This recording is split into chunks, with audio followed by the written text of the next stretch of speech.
Hi, this is Munson with Munson Music, and we're going to talk about how you can play a song by Chapin called W.O.L.D.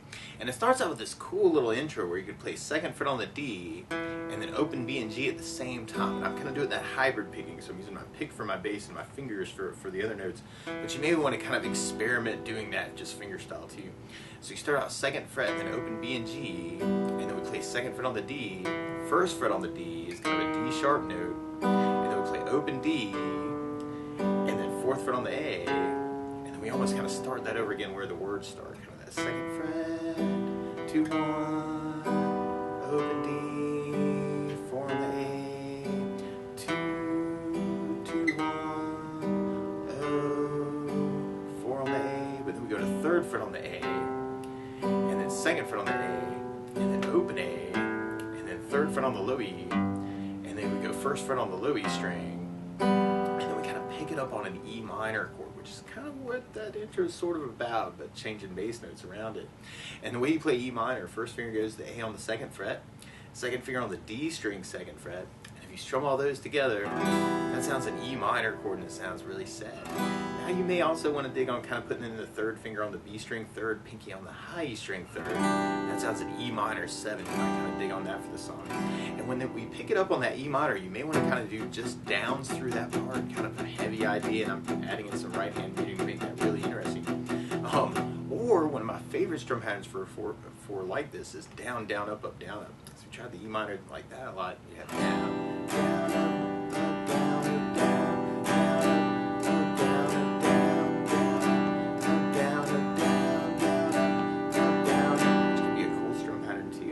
and there's a cool variation later on, especially in our chorus, what we end up doing kind of a long down, down, down, kind of around here. And that might even be kind of a cool thing to kind of try through that E minor too. And then from that intro, then we go into our main verse. And we start on the E minor, but then we go to a C major chord. When we play C major, first finger goes to the B string on the first fret, second finger on the D string second fret, and third finger on the A string third fret. And if you strum the A string to the high E string, that sounds a C major chord and it sounds really happy. Now you may also dig on kind of lifting off the first finger and making that a C major 7. Or you could add the pinky in on the D string third and make it a C major 9. Or another way to play C major 9 is to do first finger on the D second, second finger on the A string third, third finger on the B string third, and the pinky on the high E string third. So you can kind of dig on that for your C chord too. And then from the C we go to a D major chord. When we play D major, first finger goes to the G on the second fret, second finger on the high E second fret, and third finger on the B string third fret.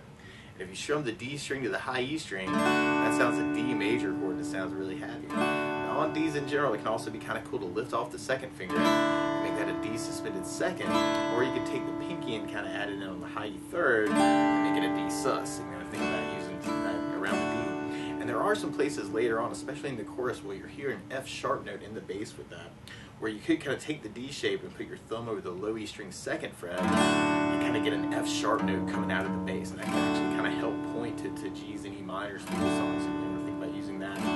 Or you could substitute in a D sus slash F sharp for that change, where you could do first finger on the low E second, second finger on the G string second, third finger on the B string third, and the pinky on the high E string third. That's a D sus slash F sharp, so you may want to think about that. And then from the D sus slash F sharp, or the D chord, actually, we end up going to a G major chord. We play G major.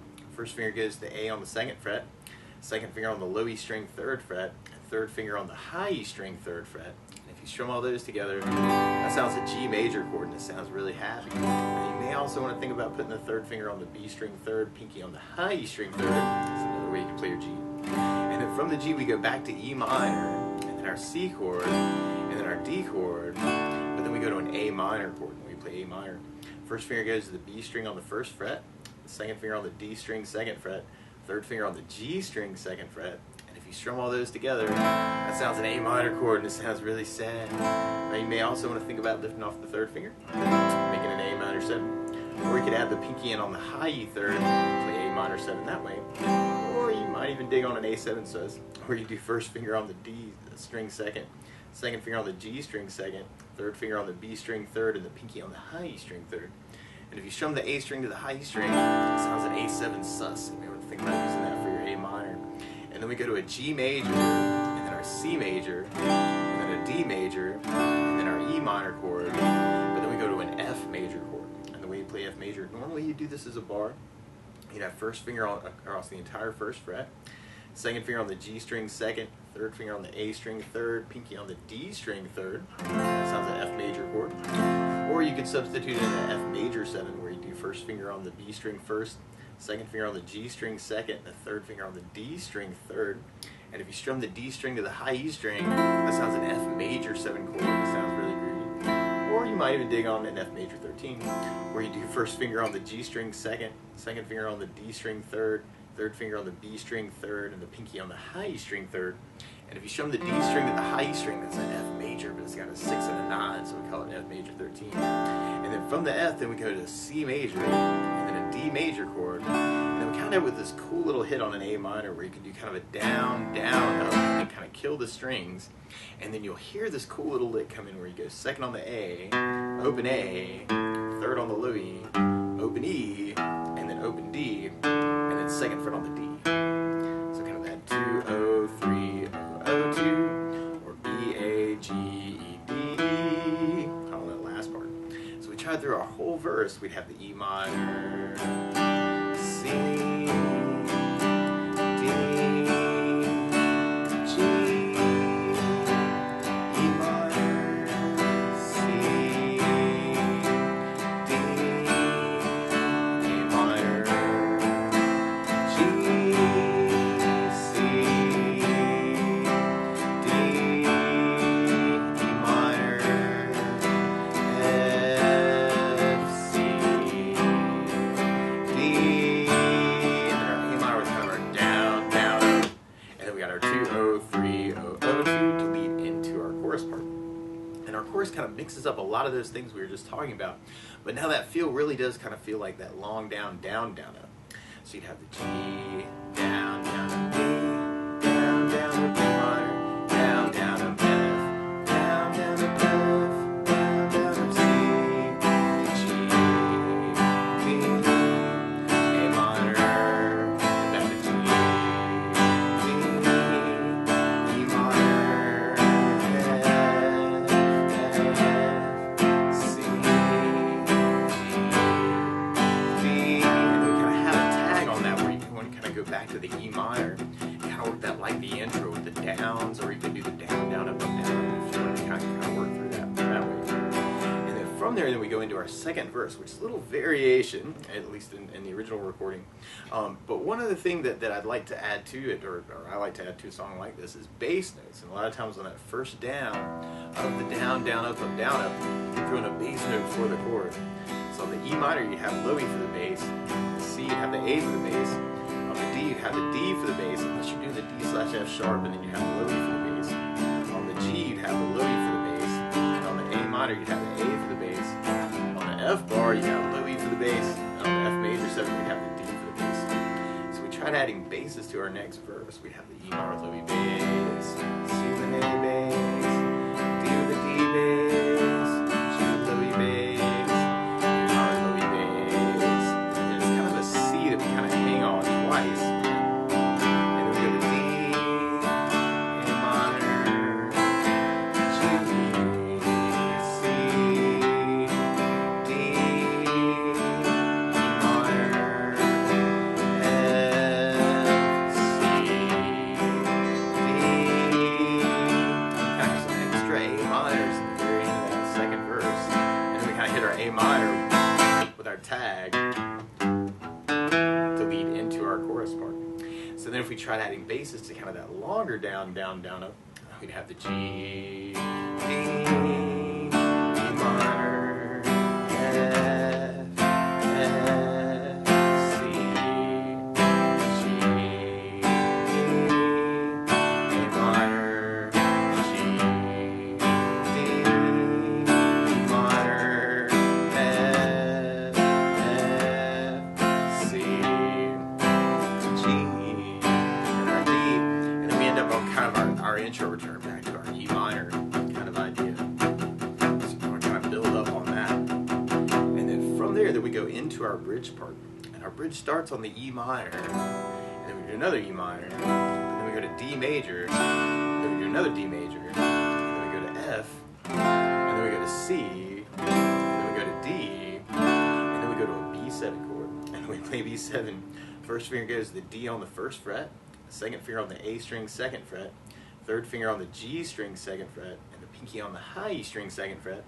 And if you strum the A string to the high E string, that sounds a B7 chord. That sounds really, really nasty. And then from the B7, that kind of helps point back to our E minor chord. We do that twice and our D twice. And then we tag it with kind of our F and our C and our D major, and then we kind of go back to kind of that intro return on the E minors. So through that bridge part, you'd have the E minor, D,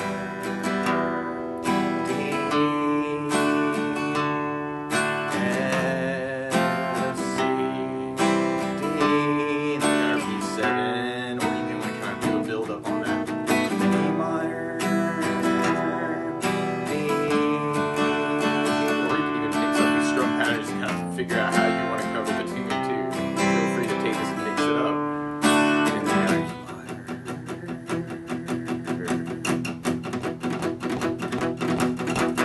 to lead us into our next verse.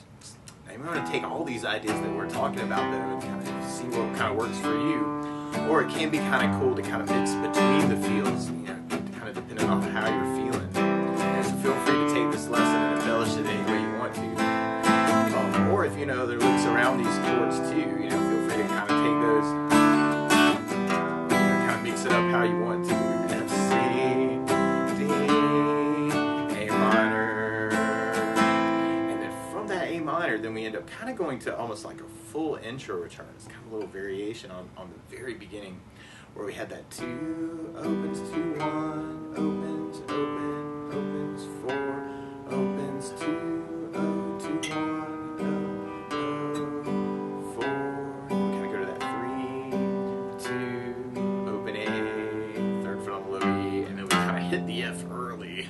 And then from there, then we kind of end up on our E minor idea. And we kind of do a big build up on the E minor, and you'll kind of hear a big E minor at the end where you may want to do kind of a down kill it kind of idea, kind of on the E minor before you come in for the with our lick to start our chorus. So we have our G, D, E minor, F,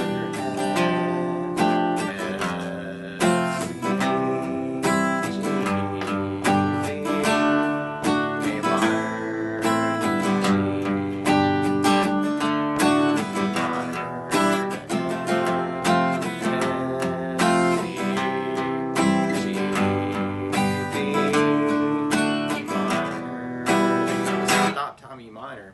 and then we come in on our outro chorus, which kind of mixes things up. That G, E minor, F, C, and then we vamp on our F major kind of at the very end.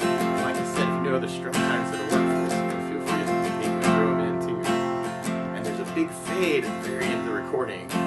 But I think somewhere in my ear, I really want to hear a G at the very end. But that's the basics of how you can strum through W.O.L.D by Chapin. So good luck!